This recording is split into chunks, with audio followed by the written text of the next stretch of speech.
আমরা যেমন ভূতের গল্প শুনিয়ে আপনাদের গায়ে শিহরণ ধরাই, ঠিক একইভাবে হাসির নিয়মিত ডোজ দিয়ে আপনাকে হাসাতেও ভুলি না। আজ আপনারা শুনবেন আপনাদের ভালোবাসার ম্যাজিক বক্সের জন্মদিন উপলক্ষে পরশুরাম রচিত গল্প ৭.৫ লাখ। আমাদের এই গল্পের দরবারে নতুন হলে চটপট সাবস্ক্রাইব করুন। সময় মতো গল্পের আপডেট পাওয়ার জন্য বেল আইকনটি ক্লিক করে নোটিফিকেশন অন করে রাখুন। আমরা প্রতি সপ্তাহে আপনাকে ভালো ভালো বাংলা গল্প শোনাব। চলুন শুনে নেওয়া যাক ম্যাজিক বক্সের জন্মদিনের বিশেষ নিবেদন, পরশুরাম রচিত গল্প ৭.৫ লাখ।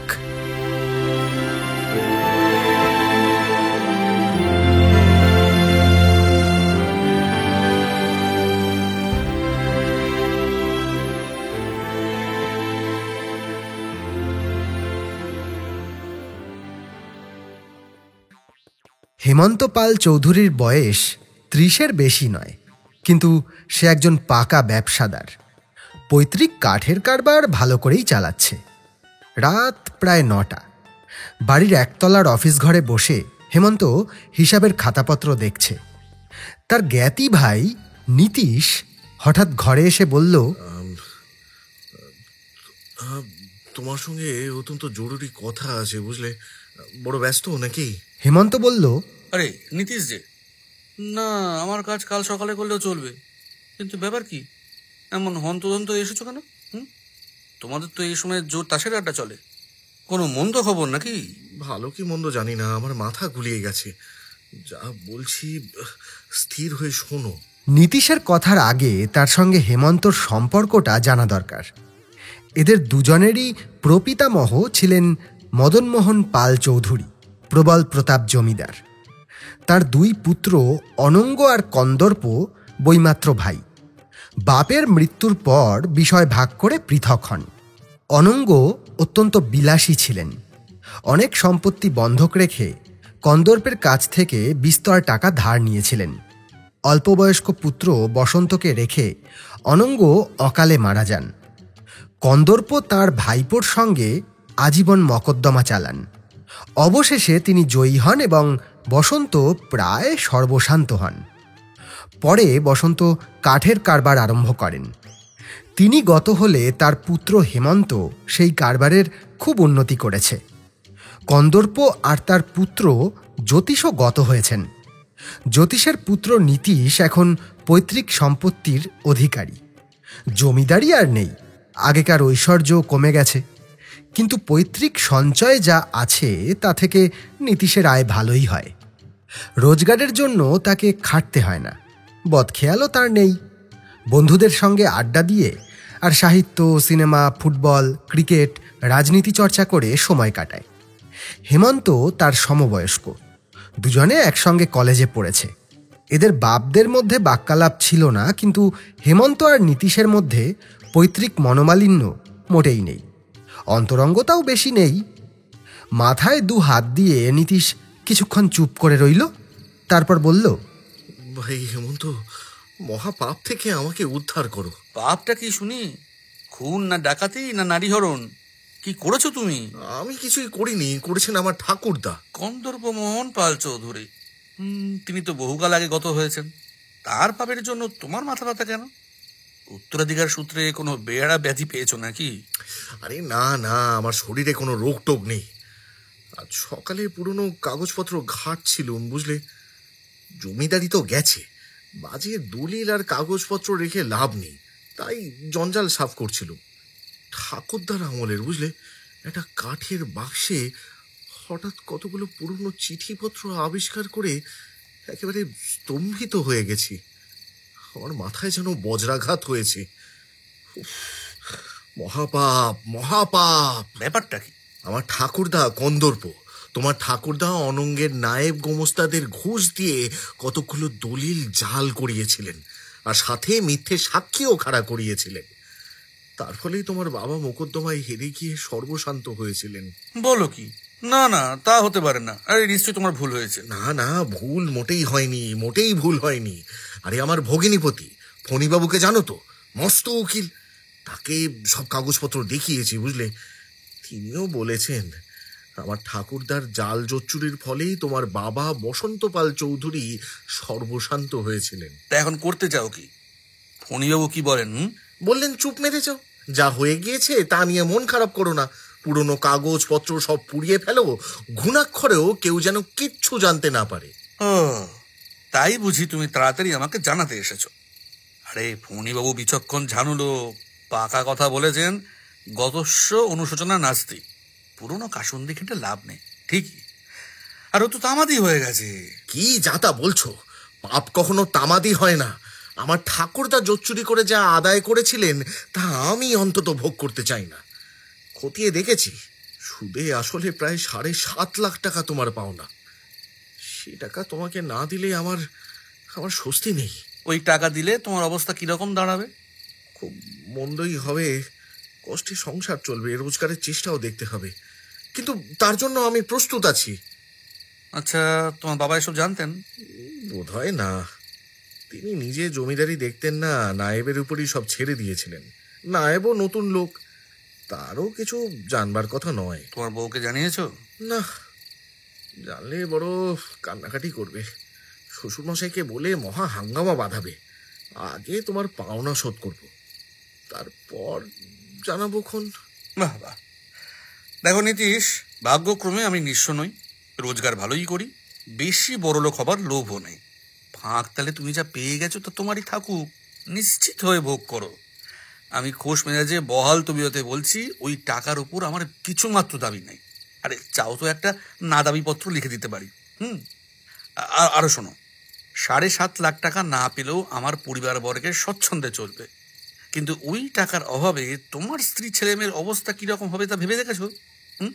আরে তুমি না হয় একজন প্রচন্ড সাধু পুরুষ, সাক্ষাৎ রাজা হরিশ্চন্দ্র, কিছুই গ্রাহ্য করো না, কিন্তু তোমার স্ত্রী আর সন্তানরা যেরকম জীবনযাত্রায় অভ্যস্ত, তা থেকে তাদের বঞ্চিত করে কষ্ট কেন দেবে? তোমার ঠাকুরদার কুকর্ম আমাকে জানিয়েছো, তাতেই আমি সন্তুষ্ট।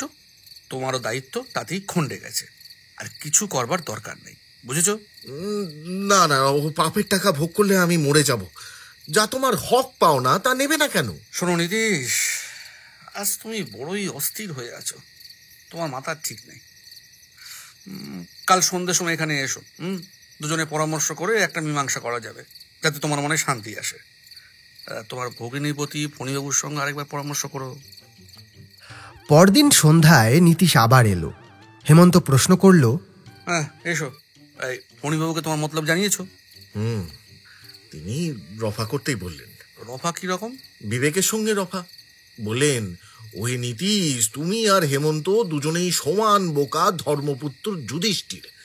টাকা আধা আধি ভাগ করে নাও, তাহলে দুজনেরই কনসেন্স ঠান্ডা হবে। চমৎকার। তা তুমি কি বলো নীতিশ? Dam nonsense. চুরির টাকা চোরেরা ভাগ করে নেয়, কিন্তু তুমি আর আমি তো চোর নই। পরের ধনের এক করিও আমি নিতে পারি না। তোমার যা হক পাওনা তা পুরোপুরি তোমাকে নিতে হবে। আমার হক পাওনা কি করে হলো? জমিদারি পত্তন করেন তোমার আমার প্রপিতামহ মহামহিম দুর্দণ্ড প্রতাপ মদন মোহন পাল চৌধুরী। তিনি রামচন্দ্র বা বুদ্ধদেব কোনোটাই ছিলেন না। সেকালে অনেক দুর্দান্ত লোক যেমন করে জমিদারি পত্তন করত, তিনিও তেমনিই করেছিলেন।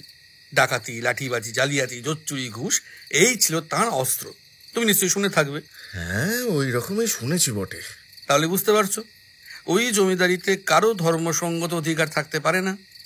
পূর্বপুরুষের সম্পত্তি আমার হাতছাড়া হয়েছে, তা ভালোই হয়েছে। কিন্তু আমার তো আর হাতছাড়া হয়নি। প্রপিতামহ আর পিতামহ দুজনেরই পাপের ধন সবটা আমার ঘাড়ে এসে পড়েছে।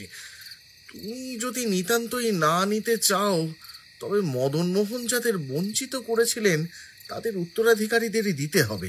আরে তাদের খুঁজে পাবে কোথায়? সে তো 100-150 বছর আগেকার ব্যাপার।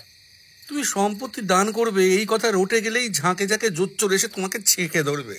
তবে জনহিতার্থে টাকা দান করা যাক, কি বলো? সে তো খুব ভালো কথা। দেখো হেমন্ত, ওই টাকাটা সদুদ্দেশ্যে খরচ করার ভার তোমাকেই নিতে হবে। আমি এ কাজে পটু নই। রক্ষে করো, আমি নিজের ব্যবসা নিয়েই অস্থির, তোমার দান সত্ত্বের বোঝা নেবার সময় নেই। আরেকটা কথা, সদ উদ্দেশ্যে দান শুনতে বেশ, কিন্তু উদ্দেশ্যটা কি? মন্দির, মঠ, সেবাশ্রম, হাসপাতাল, আতুরাশ্রম, স্কুল, কলেজ, না আর কিছু? তা জানি না, তুমিই বলো। আমিও জানি না। আচ্ছা, আমাদের সঙ্গে ফেলু মহান্তি পড়তো, মনে আছে? তাছাড়া ডক্টর প্রেম সিন্ধু খান্ডারি সম্প্রতি Europe America Far East tour করে এসেছেন। শুনেছি তিনি মহাপণ্ডিত লোক। প্লেটো কৌটিল্য থেকে শুরু করে বেনথাম মিল, মার্কস, লেনিন সবাইকে গুলে খেয়েছেন। চীন সরকার নাকি কনসালটেশনের জন্য তাঁকে ডেকে পাঠিয়েছেন। হ্যাঁ, তুমি যদি রাজি হও তবে ডক্টর প্রেম সিন্ধুর মত নেওয়া যাবে। তোমার টাকার সার্থক খরচ কিসে হবে তা তিনিই বাতলে দেবেন। বেশ তো, তার সঙ্গে চটপটে এঙ্গেজমেন্ট করে ফেলো। পরদিন বিকেলবেলা হেমন্ত আর নীতিশ প্রেম সিন্ধু খান্ডারির বাড়িতে উপস্থিত হল। সমস্ত বৃত্তান্ত শুনে প্রেম সিন্ধু বললেন, দেখুন, নীতিশবাবুর সংকল্প খুবই ভালো, কিন্তু 7.5 লাখ টাকা কিছুই নয়। তাতে বিশেষ কিছু করা যায় না। যতটুকু হতে পারে তারই ব্যবস্থা দিন। একটু চিন্তা করে ডক্টর খান্ডারি বললেন, সর্বাধিক লোকের যাতে সর্বাধিক মঙ্গল হয় তাই দেখতে হবে, কিন্তু অযোগ্য লোকের জন্য 1 পয়সা খরচ করা চলবে না। সমাজের ক্ষণস্থায়ী উপকার করাও বৃথা। এমন কাজে টাকাটা লাগাতে হবে যাতে চিরস্থায়ী মঙ্গল হয়। আচ্ছা নীতিশবাবু, আপনার ইচ্ছেটা আগে শুনি। কি রকম সৎকার্য আপনার পছন্দ? একটু ইতস্তত করে নীতিশ বলল, আগে আমার মা খুব ভক্তিমতী ছিলেন, তার নামে টাকাটা কোনো সাধু সন্ন্যাসীদের মঠে দিলে কেমন হয়? ধর্মপ্রচার হলে লোক চরিত্র উন্নতি হবে, তাতে সমাজেরও মঙ্গল হবে। অত্যন্ত সেকেলে আইডিয়া। টাকাটা পেলে সাধু মহারাজদের নিশ্চয়ই মঙ্গল হবে। তারা লুচি, মন্ডা, দই, ক্ষীর খেয়ে পুষ্টি লাভ করবেন, কিন্তু সমাজের মঙ্গল কিছুই হবে না। তাছাড়া আপনার মায়ের নামে টাকা দিলে তো নিঃস্বার্থ দান হবে না। টাকার বদলে আপনি চাচ্ছেন মায়ের স্মৃতি প্রতিষ্ঠা। আচ্ছা, মায়ের নামে নাই বা দিলাম, যদি কোনো ভালো সেবাশ্রমে। সব ভালো সেবাশ্রমেরই প্রচুর অর্থবল আছে। তেলা মাথায় তেল দিয়ে কি হবে? আর আপনার 7.5 লাখ টাকা তো ছিটে ফোটা মাত্র। যদি উদ্বাস্তুদের সাহায্যের জন্য দেওয়া যায়। ভেবেছেন? হ্যাঁ, উদ্বাস্তুদের হাতে পৌঁছানোর আগেই বাস্তু ঘুঘুরা টাকাটা খেয়ে ফেলবে। কাগজে যেসব কেলেঙ্কারি ছাপা হয় তা পড়েন না? আচ্ছা, একটা কলেজ বা গোটা কত স্কুল প্রতিষ্ঠা করলে কেমন হয়? ভস্যে ঘি ঢাললে যা হয়। হ্যাঁ, স্কুল কলেজে কিরকম শিক্ষা হচ্ছে দেখতেই পাচ্ছেন। আপনার টাকায় তার চাইতে ভালো কিছু হবে না, শুধু নতুন একদল হল্লাবাজ ধর্মঘটি ছোকরার সৃষ্টি হবে। তবে না হয় সরকারের হাতেই টাকাটা দেওয়া যাক, তারাই কোনো লোকহিতকর কাজে খরচ করবে। নীতিশবাবু, আপনি এখনো বালক। হয়তো মনে করেন সরকার হচ্ছেন একজন অগাধ বুদ্ধি, সর্বশক্তিমান, পরম কারুণিক পুরুষোত্তম। তা নয় মশাই, সরকার মানে 5 ভূতের ব্যাপার। কোটি কোটি টাকা যেখানে খরচ হয়, সেখানে আপনার 7.5 লাখ টাকা তো সমুদ্রের জলবিন্দুর মতন ভ্যানিশ করবে। আচ্ছা, বলি কি, আমি একটা নিবেদন করি। শুনতে পাই ভগবান এখন মন্দির ত্যাগ করে ল্যাবরেটরিতে অধিষ্ঠান করছেন। সেখানেই তিনি বাঞ্ছা কল্পতরু হয়েছেন। কৃষি আর খাদ্য রিসার্চের জন্য কোনো ইনস্টিটিউটে টাকাটা দিলে কেমন হয়? হেমন্তবাবু, সেরকম ইনস্টিটিউট দেশে অনেক আছে। হ্যাঁ, বলতে পারেন ঢাক পেটানো ছাড়া কোথাও কিছুমাত্র কাজ হয়েছে? আচ্ছা, টাকাটা যদি কোনো আতুরাশ্রমে দেওয়া যায়, অন্ধ, বোবাকালা, পৃগ, উন্মাদ, অসাধ্য রোগগ্রস্ত এদের সেবার জন্য। ঠোঁটে ঈষৎ হাসি ফুটিয়ে ডক্টর প্রেম সিন্ধু খান্ডারি কিছুক্ষণ ধীরে ধীরে ডাইনে বাঁয়ে মাথা নাড়লেন। তারপর বললেন, শুনুন নীতিশবাবু, আপনার মতো নরম মন অনেকেরই আছে, কিন্তু তা একটা মহাভ্রান্তির ফল। যদি শকড না হন তবে খোলসা করে বলি। না, শকড হব না। হ্যাঁ, খোলসা করেই বলুন। নীতিশবাবু, যেসব আতুরজনের কথা বলছেন তাদের বাঁচিয়ে রাখলে সমাজের কি লাভ? ধরুন, আপনি বেগুন কি ঢেঁড়সের ক্ষেত করেছেন, পোকা ধরা অপুষ্ট গাছগুলোকেও কি বাঁচিয়ে রাখবেন? নিশ্চয়ই নয়, তাদের উপড়ে ফেলে দেবেন, নয়তো ভালো গাছগুলোরও ক্ষতি হবে। পঙ্গু আতুরজনও সেই রকম, তারা সমাজের কোনো কাজে আসে না, শুধু গলগ্রহ। যদি সহস্তে উৎপাটন করতে না চান তবে অন্তত তাদের বাঁচিয়ে রাখবার চেষ্টা করবেন না, চটপট মরতে দিন। দেখুন, আমাদের দেশে নানা রকম অভাব আছে, খাদ্য, বস্ত্র, আবাস, বিদ্যা, চিকিৎসা, আরও কত কি। সমাজের যারা যোগ্যতম, অর্থাৎ সুস্থ, প্রকৃতিস্থ, বুদ্ধিমান কাজের লোক, শুধু তাদেরই যাতে মঙ্গল হয় সেই চেষ্টা করুন। যারা আতুর, অক্ষম, জড়বুদ্ধি আর স্থবির, তাদের সেবার জন্য টাকাটা অপব্যয় করবেন না। জানেন বোধহয় 25-30 বৎসর পরে ভারতের লোক সংখ্যা 40 কোটির স্থানে 80 কোটি হবে। কত লোক পুষবেন কি করে? যতই কৃষি বৃদ্ধি আর জন্মশাসনের চেষ্টা করুন, বিশেষ কিছু ফল হবে না। 80 কোটি ভারতবাসীর ঠেলা কিছুতেই সামলাতে পারবেন না। আপনি কি করতে বলেন? আমি যা চাই তা শুনলে নেহেরুজির মতো রেশনাল লোকও কানে আঙুল দেবে। আমি বলি, লিভ ইট টু নেচার। কিছুকালের জন্য সব হাসপাতাল বন্ধ রাখতে হবে, ডাক্তারদের ইন্টার্ন করতে হবে, পেনিসিলিন, স্ট্রেপ্টোমাইসিন প্রভৃতি আধুনিক ওষুধ নিষিদ্ধ করতে হবে, ডিডিটি আর সারের কারখানা বন্ধ রাখতে হবে। কলেরা, বসন্ত, প্লেগ, যক্ষা, দুর্ভিক্ষ, বার্ধক্য ইত্যাদি হলো প্রকৃতির সেফটি ভাল্ব। এদের অবাধে কাজ করতে দিন, তাতেই অনেকটা ভূভার হরণ হবে। শায়েস্তা খাঁর আমলে 2 আনায় 1 মণ চাল পাওয়া যেত। তার কারণ এ নয় যে তিনি ধানের চাষ বাড়িয়েছিলেন কিংবা কালোবাজারিদের শায়েস্তা করেছিলেন। তিনি প্রকৃতির সঙ্গে লড়েননি, ফ্রি হ্যান্ড দিয়েছিলেন। আর আমাদের এখনকার দয়াময় দেশ নেতাদের দেখুন, বলেন কিনা প্রাণদণ্ড তুলে দাও। আমার মতে শুধু খুনি আসামি নয়, চোর, ডাকাত, জালিয়াত, ঘুষখোর, ভেজালওয়ালা, কালোবাজারি, দাঙ্গাবাজ, ধর্ষক, রাষ্ট্রদ্রোহী সবাইকে সরাসরি ফাঁসি দেওয়া উচিত। তাতে যতটুকু লোকক্ষয় হয় ততটুকুই মঙ্গল।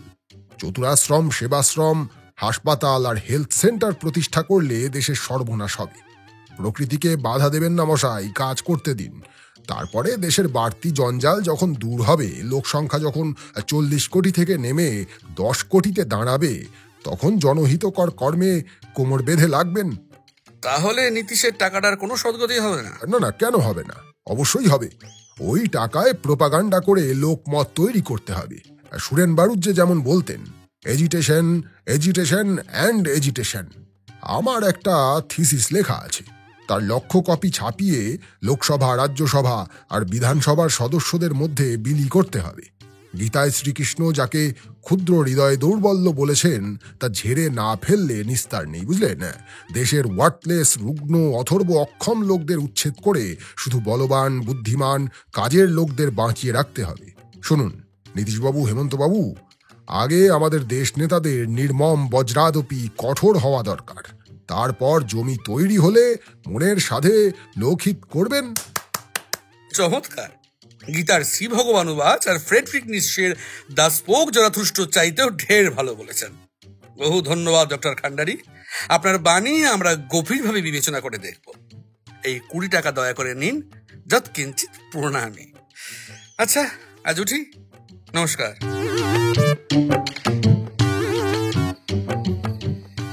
ফেরার পথে নীতিশ বলল, লোকটা উন্মাদ না পিশাচ? 33 পয়সে উন্মাদ, 33 পিশাচ আর 34 জবরদস্ত জনহিতৈষী। অনুস্মৃতি, মার্ক্সবাদ, গান্ধীবাদ সবই এখন সেকেলে হয়ে গেছে। তাই ডক্টর প্রেমসিন্ধু খান্ডারি নতুন বাণী প্রচার করে যুগাবতার হবার মতলবে আছেন, বুঝলে? তবে প্রলাপ বাক্যের মধ্যে সত্যের ছিটে ফোঁটাও কিঞ্চিত আছে।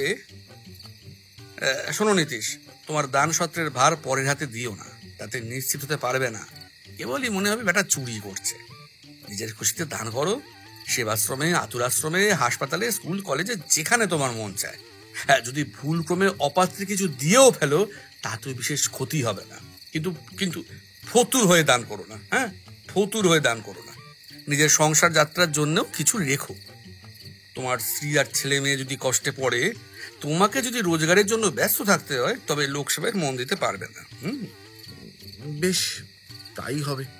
কিন্তু টাকাটা তো আসলে তোমার, অতএব লোকসেবার ভার তুমিই নেবে, আমি তোমার সহকারী হব। তোমার কুতুনিটাকে এখনো গেল না দেখছি। আচ্ছা বেশ, টাকাটা না হয় আমারই। হ্যাঁ, আমারই। কিন্তু আমার ফুরসত কম, দান সত্রের ভার তোমাকেই নিতে হবে। তবে আমি যথাসাধ্য সাহায্য করতে রাজি আছি। জানো তো, ভক্ত বৈষ্ণব তাঁর সব কর্মের ফল শ্রীকৃষ্ণে অর্পণ করেন। তুমিও নিষ্কামভাবে লোকহিতে লেগে যাও, কর্মের ফল শ্রীকৃষ্ণের বদলে আমাকেই অর্পণ করো। পিতৃপুরুষদের দেনা শোধ করে তুমি তৃপ্তি লাভ করবে, স্বহস্তে দান করে ধন্য হবে, আর তোমার দানের পূর্ণ ফল আমি ভোগ করব। ফণিবাবুর ব্যবস্থার চাইতে এইরকম ভাগাভাগি ভালো নয় কি?